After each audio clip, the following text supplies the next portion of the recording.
រុក្ខជាតិតាស្រស់ឆាតព្រះអង្គបង្កើតពួកទេវតាផែនដីធំនេះមិនកើតឯងមានខ្ពស់ធំធេងយ៉ាងអស្ចារ្យព្រះអង្គបង្កើតហើយរក្សាឲ្យមានចលនាចូលមើលចុងព្រះអង្គជាព្រះលើធម្មជាតិ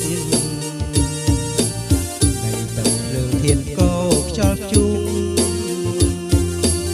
ដៃស្ពាន់មាសប្រាក់ពេជ្រភ្លឺឆ្លងបងពណ៌ចម្រុះមនុស្សឆ្នៃប្រើព្រះអង្គជាព្រះនៃក្របពូជតាំងជាតូចតូចនឹងដើមឈើមានផ្លែមានផ្កាមនុស្សសត្វប្រើយកមកឆ្នៃធ្វើជាអាហា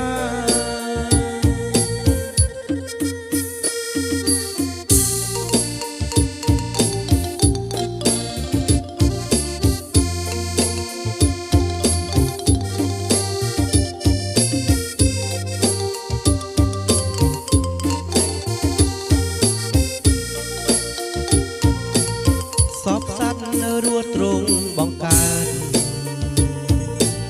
បាក់សេងស្រស់ឆើតប្រឹងខ្ទិញខ្លារមាសរមៀងវងមច្ឆាមនុស្សចាប់ភោគដាបានឥតទងគ្រឿងយន្តគ្រឿងចាក់គ្រឿងអាវុធមនុស្សធ្វើកើតសុនពីរបងកើតឡើងពីព្រះគ្មានចន្លោះ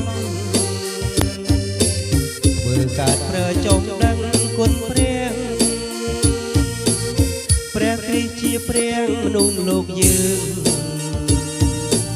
ស្បែកខ្មៅសលឿងតាមពូជសាំងឪពុកតែមួយកើតពីព្រះតែបាបយកឈ្នះទើបយ៉ាងនឹងព្រះអង្គជាព្រះអ៊ីស្រាអែលជាជនជាតិដែលព្រះរើសតាំងរៀបការសង្គ្រោះដល់ព្រលឹងស្រោចស្រង់មនុស្សយើងឲ្យរួចស្លាប់